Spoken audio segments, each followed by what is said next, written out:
Friends. Today we will have a very special guest, well, two very special guests, Bri and Madison.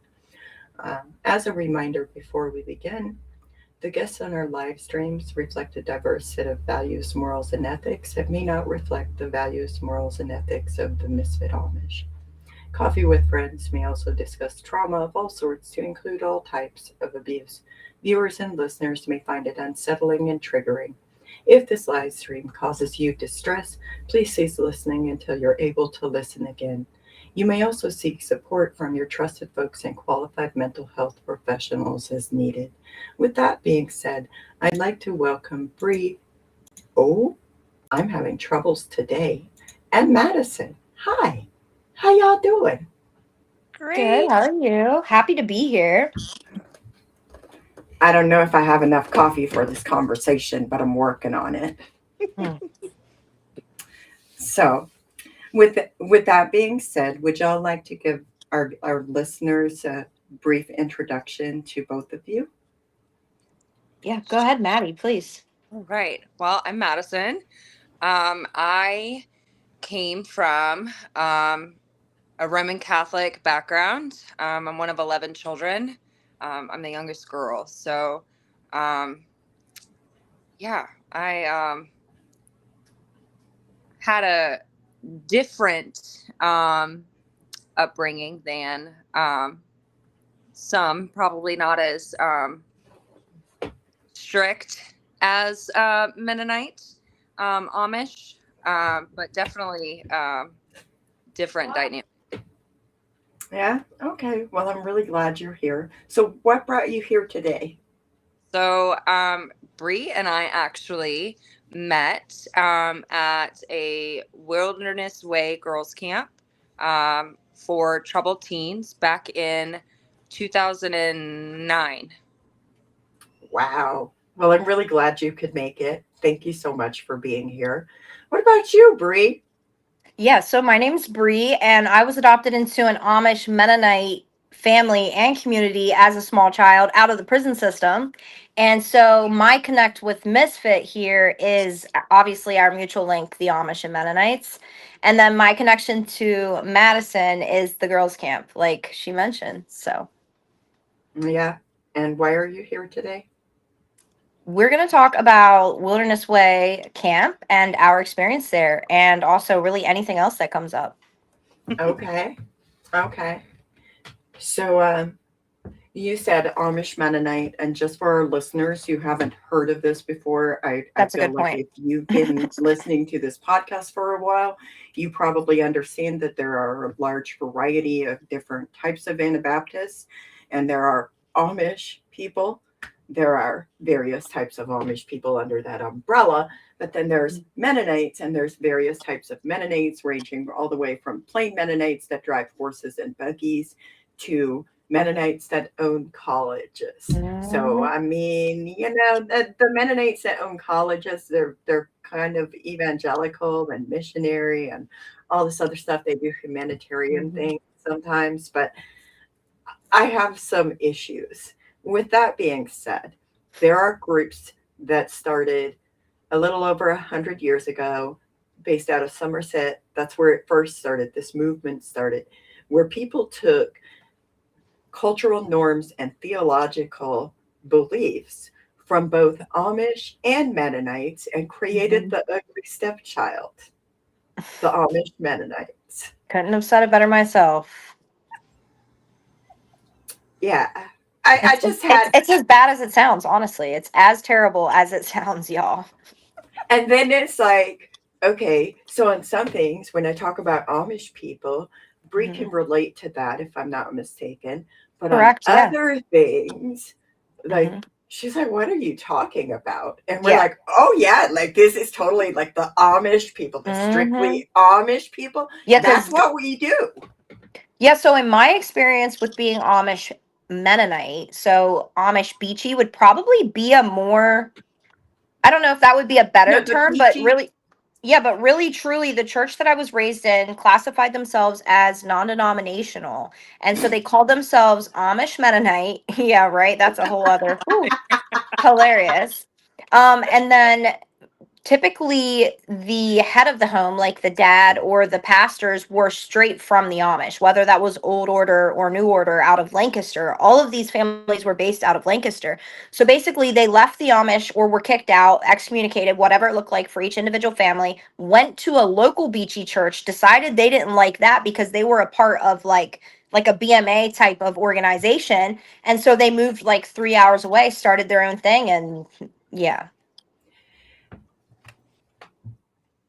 This is the Amish way after all. We were never satisfied with what the other Ever. Anabaptists were doing. Okay. Yeah.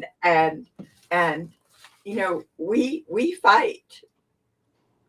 When I say we fight, it may look differently for some groups, but we do. There's a lot of discord, and that's why you have like 50 different flavors of Amish. That's why you have Amish in various, almost all over the lower 48 states. You have Amish people. You have Crazy. Amish people in Canada. You have Amish people in South America.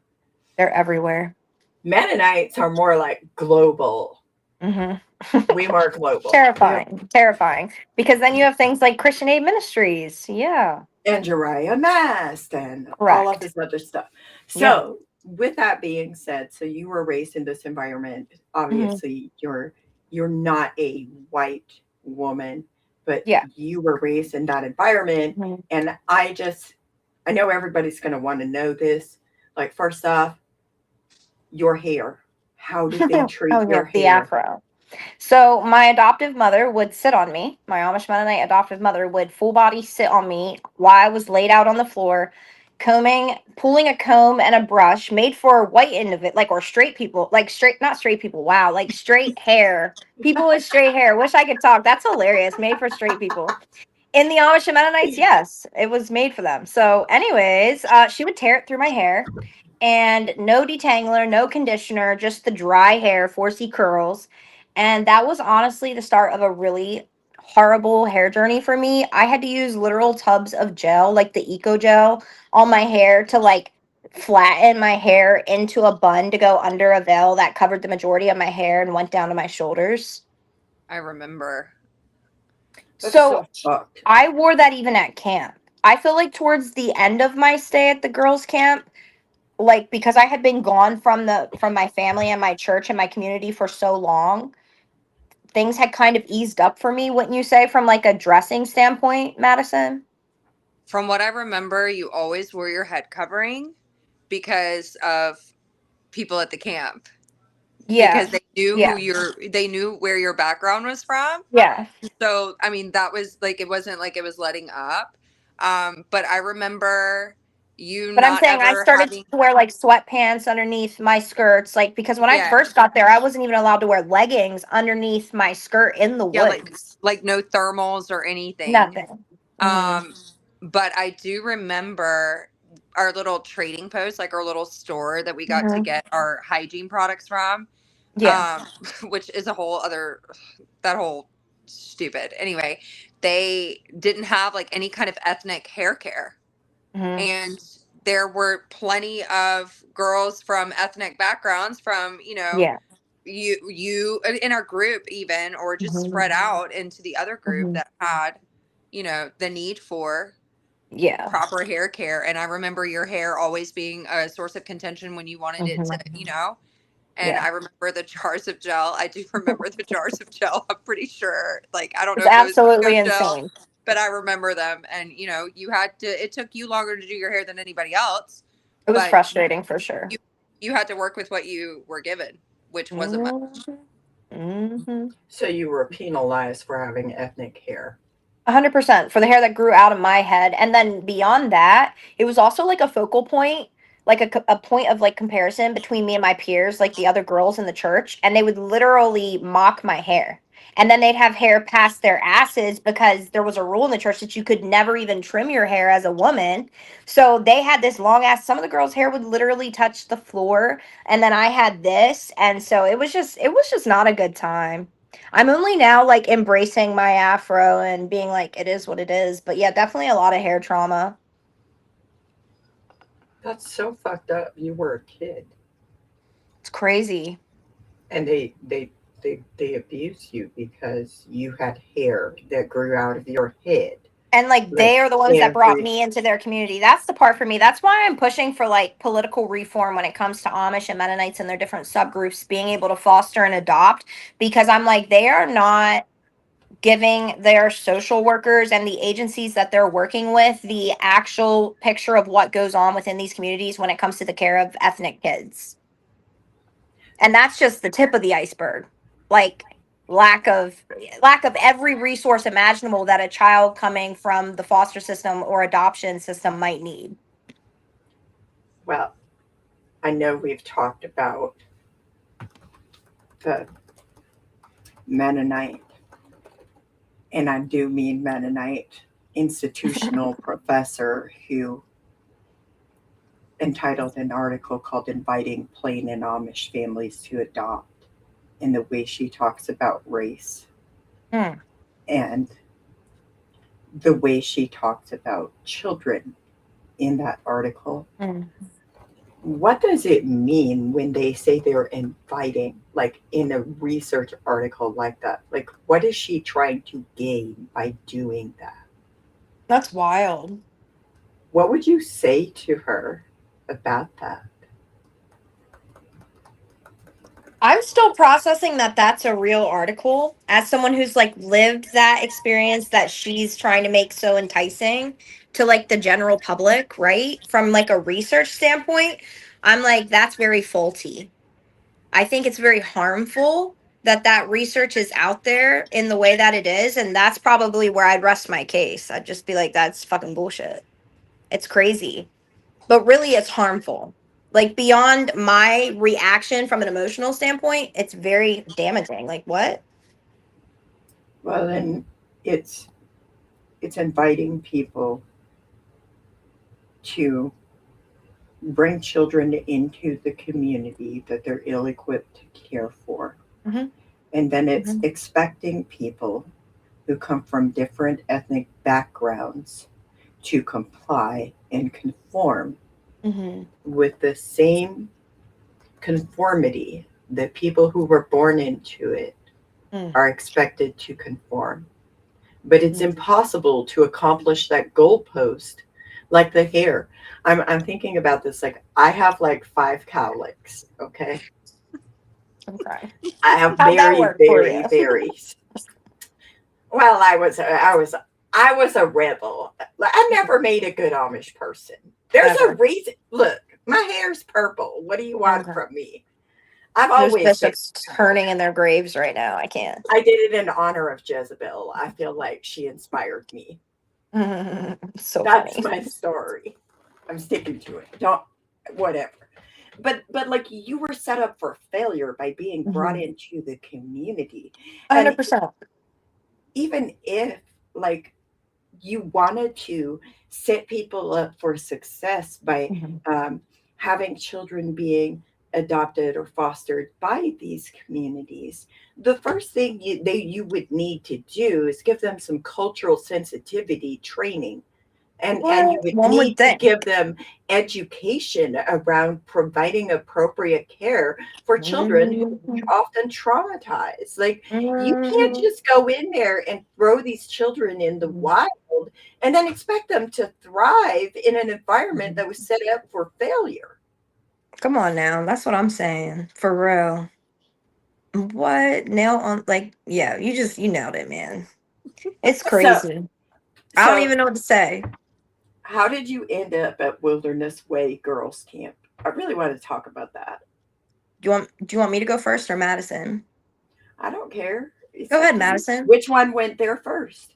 Oh, I went there first. That's a good. So So I then went. you I go. went in 2008. So I need to like go edit all of my social media apparently because I really thought I was at that camp at the age of 13 and a half, but Madison helped me locate my records and I was there at the age of 14 unless I'm going to keep this part off of the live stream. I just have a theory on that, y'all. So anyways, I got sent to the camp because the Amish Mennonite bishop and preacher I was a part of a two-man ran church. So it was a bishop and a preacher. Those two men ran the church. Woman sat on the left, men sat on the right. My dad owns the building, still does. Great dynamic. Love it. I was adopted. I'm like, when I like zoom out on my own situation, I'm like, wow, I was fucked. Like, yeah. So anyways, the pastor's son started inviting me out to his truck when I was 10 and a half years old, and his girlfriend decided that I wanted him and raised hell. And the pastors basically decided, go ahead. Yeah. How old was this son? So when I was 10 and a half, he was like almost 21. Yeah. Yeah. And very upsetting because it just turned into like, I mean, I was in his truck from the age of 10 and a half to even older. I found out today it was even older than I thought. I was saying 12 and a half, but it definitely went to 13 and a half. And with that being said, there are eyewitnesses that can corroborate that went to church over that same time as me. And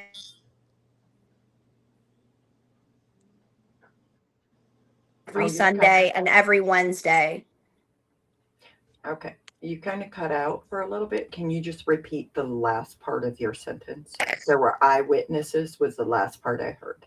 Okay, yes, my apologies. So there are eyewitnesses current day to corroborate the part of my story. Actually, a lot of my lived experience, I say my story, but specifically the part where there are people that remember me going out into the pastor's son's truck from the age of 10 and a half on out, an hour before the service would even end, which is astounding to me because I sat in a segregated church, women on the left, men on the right. No one except the person that was behind the pulpit was speaking. It was pin quiet. And so no adults ever questioned the situation. And somehow it turned into a thing of two sets of pastors, their wives, my adoptive parents, and the man taking me into his truck, and his girlfriend, then made wife, having me in meetings at the pastor's house that lasted for 2 to 3 4 hours at a time from the age from the age of 10 and a half to when I got sent to the camp at 14. Mind you, this couple got married when I was 12, and I was the only one in the church that was not invited to their wedding because the fiance was so convinced that I was trying to take her husband. And just because of where things are at legally, I'll let you do the math on what was happening to me in that truck. I can't. So anyways, I was getting loud about the fact that I was being abused by a foster brother in my home, and that is public record. That guy, my perp, is on the Megan's list now. That's a huge win. My Amish Mennonite adoptive dad bailed him out, just to give you the dynamic on that. Even after he got after his door got banged down by the FBI, you can look that up, Harrisburg, Pennsylvania. So with that being said, I start to question why my Amish Mennonite parents aren't doing anything about me coming to them for 4 years straight about being abused. And then the pastors are mad about the pastor's son situation. And so the pastors advise my parents to send me to this camp in the middle of the woods. So I went there with no consultation. My parents pulled me out of school, drove me in a van to South Carolina with my stuff. I didn't know it, in the back of the van in black trash bags, and dropped me off and did not say goodbye to me. And that began my 9-month stay. And I had no contact with my family for 3 months, the first initial 3 months, like zero, not a letter, not a phone call. Our food, the amount of food we were allowed to eat was controlled. I mean, Madison has so many she has such a clear memory on like all the details. I'm more so like I zone in and out because I went through really horrible things at that camp that should have never went down involving abuse. So I'm hearing you right when you say, so this fool, this grown adult man was sexualizing you correct. as a 10-year-old. Correct. And the church's response was to penalize you, Yeah. the child, in the Yeah. situation. Mm-hmm. And then socially isolate And the whole you. church watched, and the whole church shunned me. Yeah, like no one was allowed to be my friend starting at the age of 10 and a half. I have it on record with a current day then eyewitness that's willing to speak now that they remember receiving a gift from my mother thanking them for being my only friend in the whole church. Like I was literally punished as if I would have had a sexual relationship of my own will with that man. You were a child. Yeah. Have And you no one seen a ever questioned 10-year-old? him. No one ever Have, questioned him. have you seen a 10-year-old recently? My daughter is 11. And that, my friends, is why I know I have no doubt that where I am at processing wise has been forced upon me because of how I parallel where my daughter is at compared to where I was at. And I'm like, you've got to be fucking kidding me. And then I start digging into like the legalities behind all of it, like the fact that it was like an across the state transfer, and I have no paper trail. The state of Pennsylvania did not sign off on me to be sent to a rehabilitation residential program in South Carolina. I didn't continue my education in that camp. And yet the camp has records stating that I had a post high school grade. Where did you measure my grades? They had both Madison and I enrolled in a local high school, a public high school. We never stepped foot in it. We never sat down with a teacher. Oh, and fun fact, the emergency contacts for my stay at the camp were none other than the pastors that I was raised under at my church, not my Amish Mennonite adoptive parents, my pastors.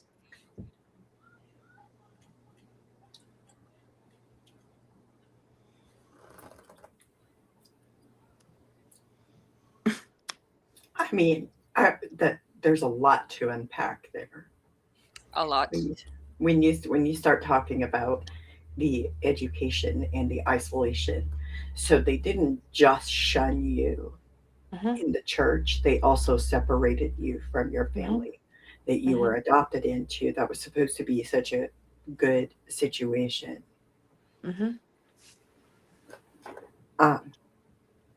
Like adult me, I truly, from a psychological standpoint, am like, I cannot process. That is unfathomable pain. Like they are abandoning you on a whole other level. They take you into this community and they say if you just conform and comply and you obey and you're submissive enough and obedient enough, you will be good enough. But also you were set up for failure. But also now we've decided you've crossed the line and they're in their sexualizing a child. These grown adults in this church, including the pastors, sexualized a child, then turned around. And may I interrupt? They knew penalized that the guy that was taking me out into the truck was already a perp. He had a prior confirmed victim, and it was handled internally within that church. And so, knowing his past rap, they still allowed him to take me into that damn truck. Because somehow it's never about providing safety for the victims of the perpetrators of these crimes. Even when we're children, it's never about providing safety. It's about blaming them. Blame and like placing blame. Yes, like it's all about the placement because they know it's there, so they have to redirect the focus, and it can never be on the perp. And so, plot twist: the perp's wife DMs me on Instagram like almost a year ago. I see an Instagram request. Fucking through me, y'all. First of all, I'm just like, I don't even want to be reminded of that abruptly with no warning. What do you mean you're hitting my Instagram requests? No, okay, that's by design, and there's a purpose for it. 100%. That was not because she wanted to apologize to me. That bitch she don't give a fucking shit about apologizing. If you, this is what I wanted to respond. Bitch lady, if you actually gave a fuck about apologizing, you'd be at the police station with me right now. We would be turning in your husband together, you sick bitch. Thank you, Madison. She wanted to let you know that he's still watching you. 100%. Thank you. This is about stalking. Strategy. This is about trying to silence you. Shut me up. They thought they beat me to the jump. To make you so afraid that you'll shut up. Thank you. Tried to corner me. I responded to her 3 months later. I let her sit in my request, and 3 months later I responded. And I said when we were younger, because she said, I want to apologize for some things that happened when we were younger. I said when we were younger, I said when you were an adult and I was a kid. I remember that. I remember Here's looking another at that.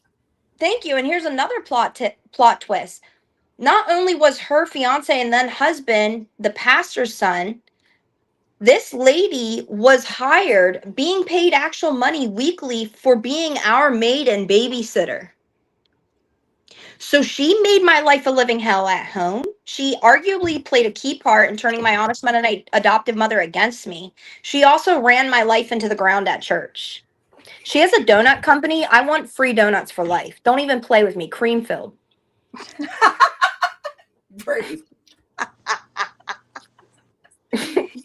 All you're saying is those would be the least of the reparations you could ask for. Thank you. very Thank you for least. being my scribe. Thanks, guys. The very least. Thank you. Sarah has a very important point to make, though. She said the era of fear is over. I fucking agree. I agree. Silence It's is gotta not, be. silence is not holy. In fact, I would argue that if you believe in holiness, that silence is unholy. Unholy. Real. It's very unholy. There's a reason that, every religion that you can tap into has something down the lines of the truth will set you free. I'm like, let me talk my shit real quick. You don't like it? You don't like what was happening to me in the church parking lot? You don't like it? Oh, imagine how much I didn't like it. Let's talk about that. Imagine being the child in that situation. Yeah. And I always flip the script. I'm like, oh, we talked about how you don't like it. Now we're going to talk about how I didn't like it. So always let them go first. So you went there. It was your punishment for being a child and existing in the presence of a perpetrator, a known perpetrator of child SA. Yes, and you know what's insane?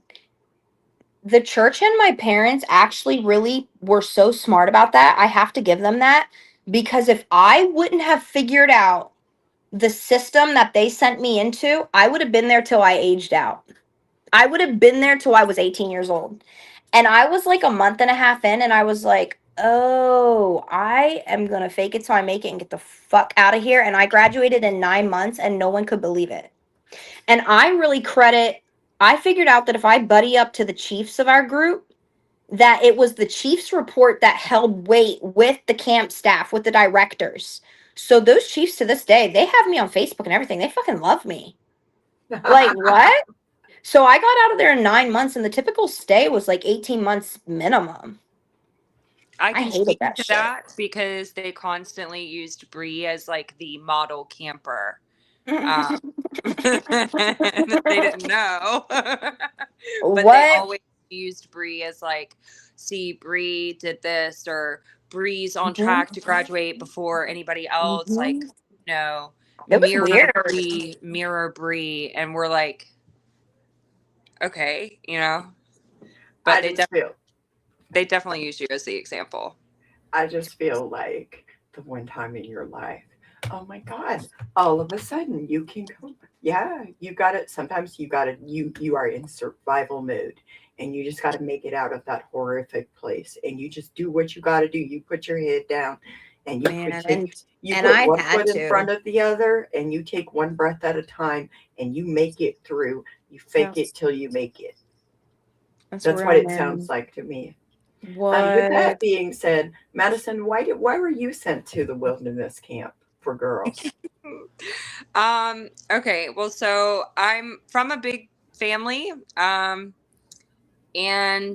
my dad got multiple sclerosis when I was younger. I think he was diagnosed in 2001.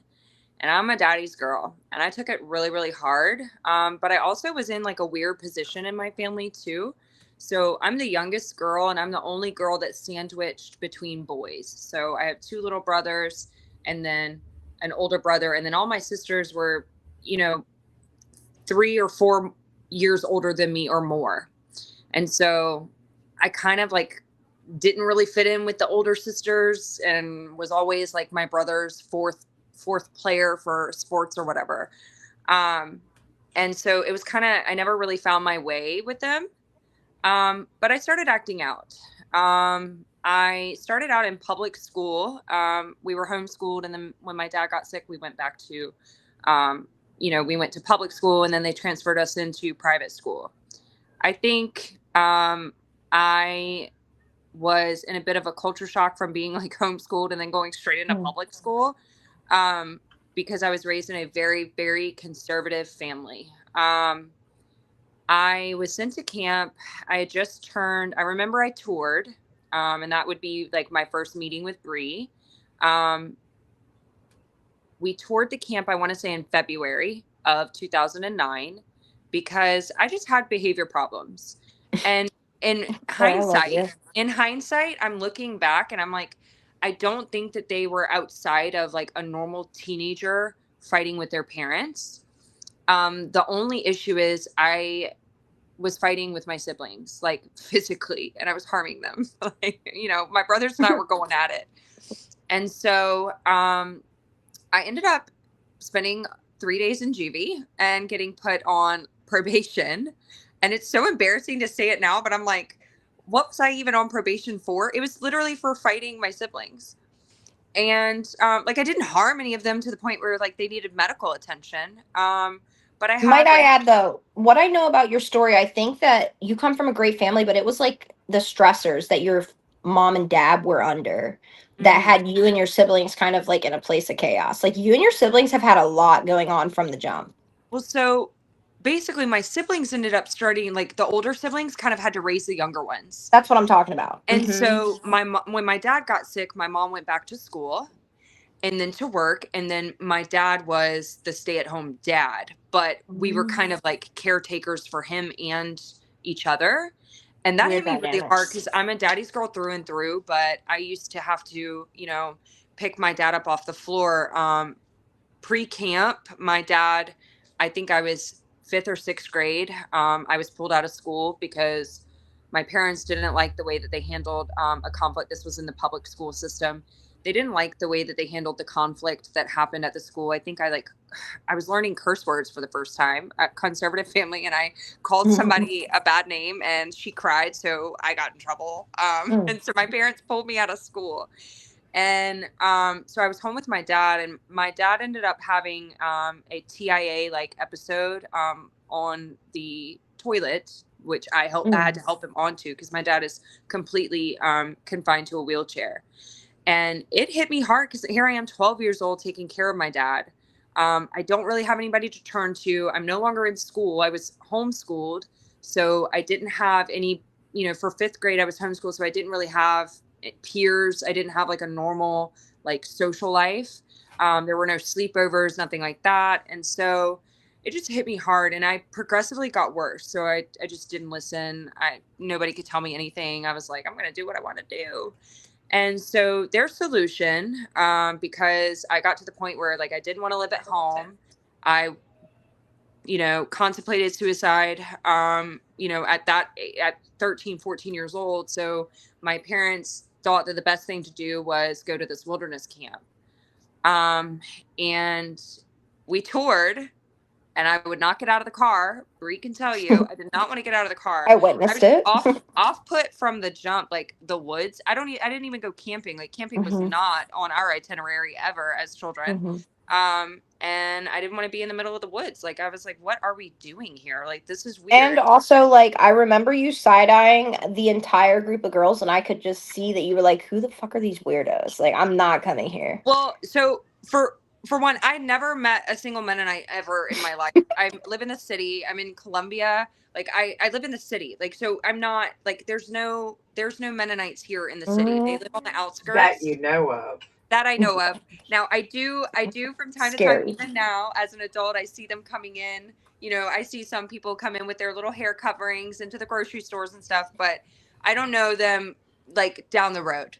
So I was in a bit of a culture shock myself because I was like, what in the heck are we wearing? Like, where's the skin? Everybody was covered.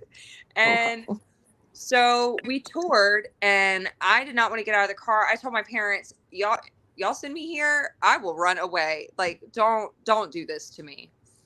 Fast forward a month later, I was I was sent.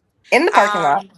And it was horrific. Like I being that I was on probation for, I couldn't even tell you like what, like just not listening really, as a juvenile. And I remember being in the probation office and she said, do you want to spend 6 months in jail or do you want to go to this camp? I said, oh, sign me up for the 6 months in jail. I'm there. Like, I would Real rather do shit. that.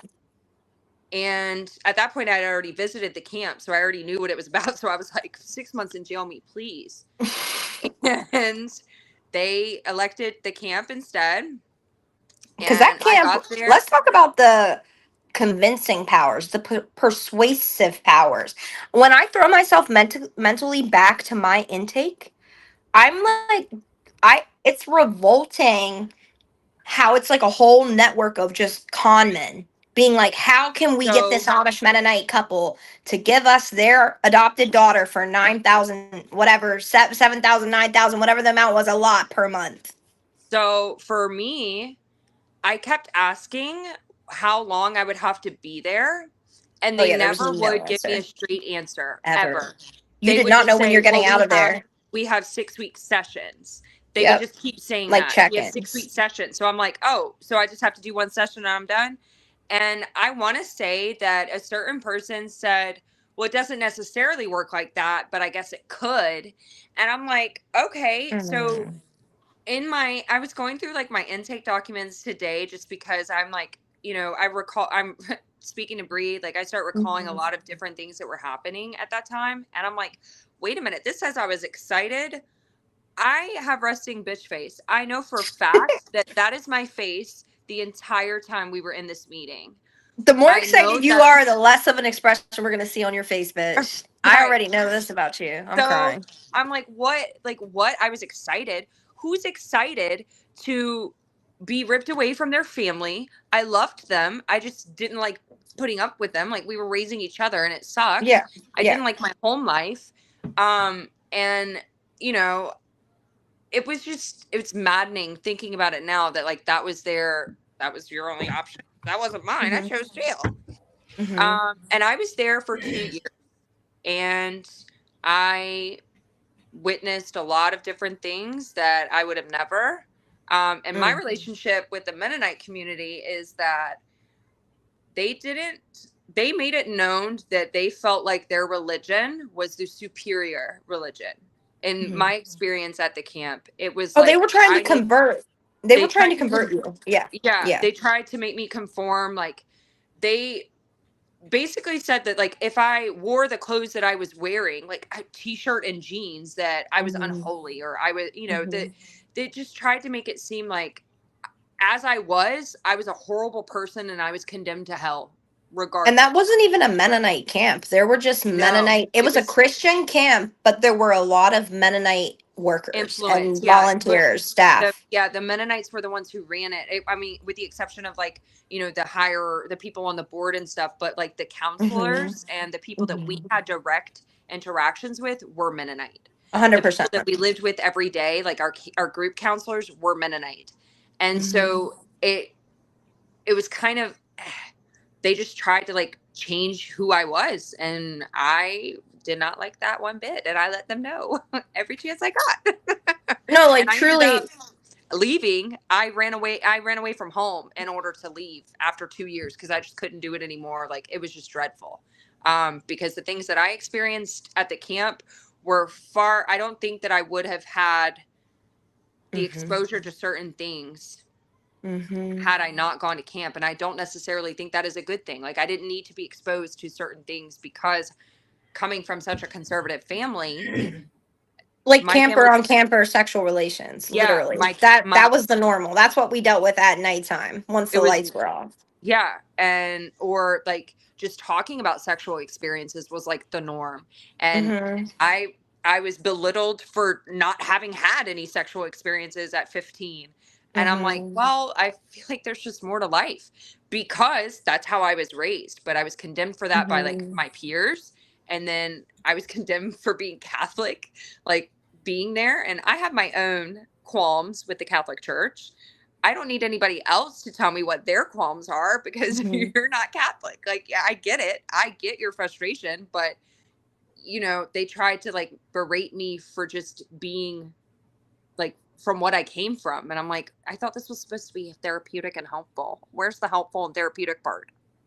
That part is like a part I would really like to highlight is like this was like labeled as a residential program for troubled teens.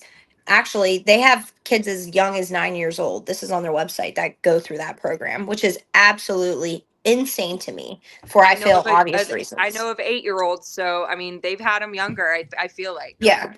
And Well, with that being said, like the only treatment that is actually in place during the entirety of a camper's stay, at least back when Madison and I were there, was like you all had to be the same. You had to march the same, talk the same, act the same, eat at the same time. Everything was in unity. And that was the treatment. That was the therapy. It did not extend beyond that. And Madison mentioned something on a call earlier today in which she said it was crazy. We were, 13, 14, 15 year olds, some even 16, 17, 18, that were walking up and down a trail chanting songs about a bear and honey, repeating after our chief. Our chief would yell, "Going on a bear hunt." And we as the group marching behind them in a trail in the woods had like going to our next pit stop of the day, mind you, because everything was on a very tight schedule where they're chanting it after the chief. Like, what do you mean that's what I spent my formative teenagehood on? You have me fucked up. Or saying yes, chief. I would say it at home. Like that's how much they drilled it into my head. You're like, Oh, yes, yeah. yes, chief. And it's Oh, and just if very. you didn't, if your tone was off, We got in a circle and talked about it and got berated for however long it took you to say, okay, I agree with the what you're saying. correct, or say it in the correct tone. Yeah. so, okay. Conformity is holy? Is that what I'm hearing? According to the guidelines that they Okay. have for I just want to point something out. You're talking about like the intake. Earlier today, I was reading a thing where they give consent, and part of the consent is the parents agree not to hold Wilderness Way camp, school, or staff responsible for illness or injury. Isn't that crazy? They never took us to the doctor. If we Not would once. ask. Okay, but my point is why did they put that in there? So they They have knew free what it reign. was. They knew exactly what they were doing. Because they knew Oh, they yeah. weren't going to. They knew that they weren't going to extend the level of care to us that our Mhm. families would in a regular household. Like not It was that a nightmare. It was so inhumane. Every single part of it. Do you And remember, Bri, like waking up in the middle of the night, freezing our butts off because we had a wood burning stove? And I What? know. Do I remember? I'm still cold sensitive. Cold Right. triggers the hell out of me. I don't like being cold, and I definitely don't like being hot. But we weren't allowed to stock it ourselves. I mean, Yep. I was 17 when I left. At 17, I'm pretty responsible. I mean, even You can though stock a wood stove, please. I've been confined to the woods for 2 years, but I'm pretty sure I can put some. I'm not going to burn everybody. I'm not going to burn us alive. Hello. And they wouldn't let us stock it. And our counselors were sleeping in the tent adjacent to us, and they weren't going to get up in the freezing cold and get out and stock it for us. We would have to chop wood in below, like well below freezing temperatures. We would have to work What? 10 degrees. Not to mention our latrine was just literally an outhouse made of wood posts that we sawed down with hand saws in the woods and then used some like the rope, the thin rope shit, what's it called? I don't know. Binder's Twine. twine. Yeah, we use that to tie tarp onto it. So like you're squatting over ground that you dug up yourself. I just need to know like how us going into the woods and cutting down pine trees helped me work through my trauma. Okay. It Or work developmentally delayed us. like I if want to anything. know how it was supposed to help me with my behavior problems. That's what I'm Because I saying. There was guarantee you, there was no actual treatment. my parents weren't going, I can guarantee you, as a form of punishment, my parents weren't going to send me into the woods to cut down a pine tree to then skin and build a house for them out in the yard. I can guarantee And we that built is whole not, ass tents. like, while I I can't even, I was going to say I get the concept. I really genuinely to this day don't get the concept at 31 years old. I do not Well, get. well, and I mean, when you go into even deeper, beyond what we've already shared, like the sexual abuse that happened at that camp, between campers, with staff, 100%. the hiking trip that we were discussing earlier in Florida, in which we hiked 20 miles one day in the heat with no filtered water, had to use iodine to filter our water, ended up in a ghetto ass neighborhood in the middle of the night. It's pitch dark. 13, were there 12 of us or 13? I think there were 13. I made 13 on Yeah. that trip, I think. Yeah, that's what I thought. I think there were 13, and they tried to tell us that we had only hiked like 12 miles, and it ended up being 18 because whatever, I guess the map that they had, I don't know, they don't know how to read a map, and they led us astray into the literal slums, and some slum in Florida. Like, it was Mhm. absolutely insane. Like, you could see like people like popping up to like see what this group of 15 women, like two We're so women. lucky that we're all okay and that did not end worse than it did. Right. It could have been much worse, but like that just Mhm. shows how they didn't really research and care enough. Like there was not enough planning, because we planned all the trips as Mhm. And we minors. turn in our trip plans. We did the trip Mhm. plan. We made out all of these plans under their guidance. Like, they told us where we were going, and then from there we had to plan it. But they were the ones who coordinated the Mhm. routes and all of that. And I I like, I still to this day don't understand why they would have a group of girls who we're not professionally like working Mhm. out, exercising, or trained, right? We Mhm. got to camp at different times, so our bodies are going to be very different. I remember one of Mhm. them used to say, "You're going to be in the best shape of your life." And while I came from I was in basketball, before I got sent to camp. I was on the basketball team for my school, so I was in like mildly okay shape, but not okay to walk in 110-degree Florida weather with no shade and Lack minimal. of nutrition. Everything we Right. ate was dehydrated. We dehydrated every single piece of food that we ate for the entirety of that 3-week trip. Like, No. awful. We were hiking through cow pastures that one too. The cow pastures with like the bulls with horns in the middle of the The cow pasture. Longhorns, yeah, the Longhorns tried to get us. Misfit, were you gonna say something? All I'm saying is there's one thing, like, you're this literally, oh my god, I cannot. Y'all were children. That Y'all part, were man. children. Y'all were children. But Hmm. Sarah wants to know, are they still in operation? How is this legal? Has anyone put in any formal complaints?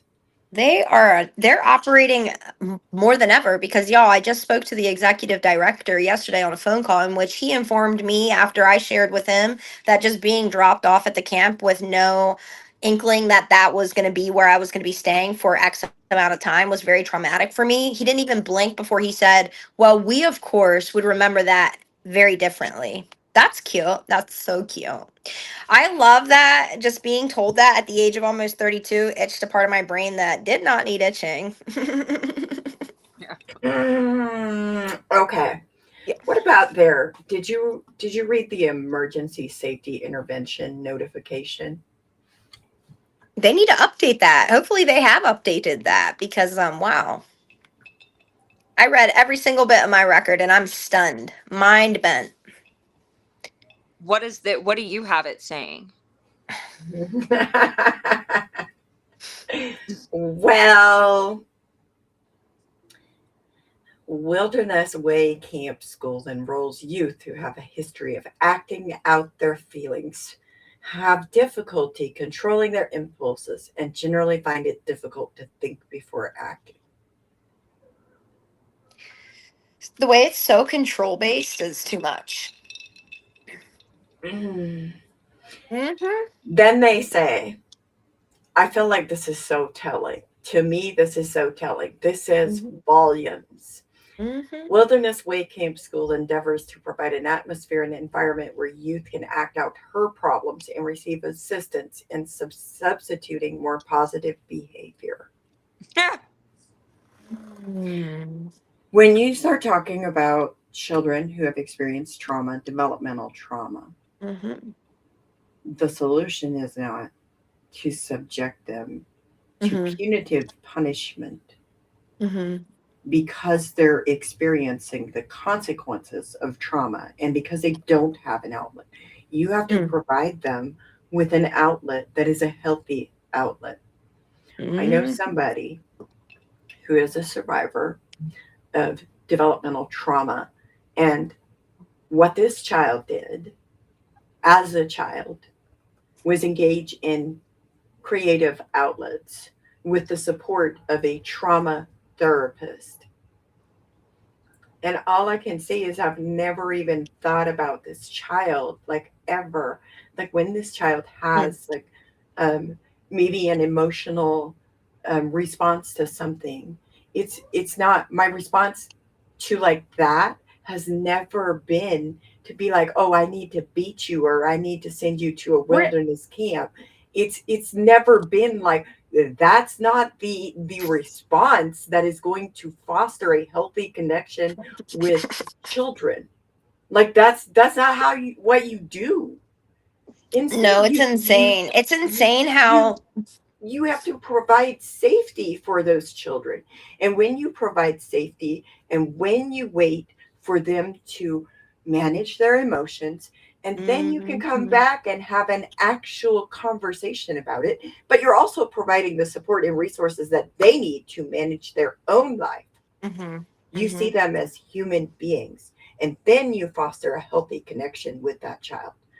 It's not by whatever the fuck this was. Yeah, Real shit. I was telling Bri earlier, I feel like life kind of, well, I didn't word it this way, but I feel like kind of life kind of stopped because though we were connecting with like each other, like there's obviously people who are the same age there for us, right? I feel like it just kind of like just stopped. Like life just stopped for me, but it went on all around me. Mm-hmm. And to include like my family's life. And I felt like I mean I still have am working through some healing and from like resentment to my family because you know, I did experience some abuse within my family from a sibling. And when I called it out, I was laughed at. And to this day, it's still not spoken about. Nobody knows. It was brushed under the rug, kind of like, oh, well, maybe it happened to her too. And it came out when I was at camp. I like, you know, I let them know, like, hey, I'm not saying that this is why I was acting out, but it could be a possibility. And I I'm just want to let curious, was them know. camp aware of that? So camp became aware when I told them. But right So, there, boom, boom. Because so, camp was also aware of the abuse in my home. so, and, but again, at that point, for me, it would have been probably wise to speak to a trauma therapist, That's what I'm and saying. it would have been wise to then, okay, They well, never outsourced. your problems aren't quite like, yes, maybe I have some impulse control. People need to Mm-hmm. stop pissing me off. But like I also feel like instead of me sitting in a circle and getting 10 other girls to tell me Yeah. and berate me for however long I decide to be in an attitude or what, you know, whatever it is. That's what they call them. And you're throwing a problem or you're having an Yeah, attitude. because they'd make us like go around the circle. Like when a girl was having an attitude or being a problem, they would make us sit in a powwow and go around the group with insight for the person being the problem from each individual. What do you mean? What do you mean? I need to fix my attitude based off of feedback from one of my peers in my group that just the night before held a razor blade to my throat and was like, I'm going to try to run away. If you yell, Chief, I'm going to cut your throat. But then the next day, I have to sit there and listen to her tell me how I should act. So the like I one on one counseling, like the peer to peer counseling is fucking insane. Okay, so pause. Have you ever heard of like NIMH? I'm Do going you to know say what? absolutely not. You don't know what NIMH is? Like I might, but I don't know those letters. Okay, it's the National Institute of Mental Health. Okay, yeah, I So don't they think I've heard have of like it. actual guidelines. Like it sounds like they were trying to do group counseling or support or whatever, but it was being run by unqualified people. No one And had degrees, licenses, nothing. and that's part of the problem. Like these people Correct. had no idea how to run an actual Yeah, peer they support shouldn't have group. been in that position. This is what you get when you get unqualified people doing things that they're not qualified to do over and over and over. It's a pattern of behavior. Correct. So, with that being said,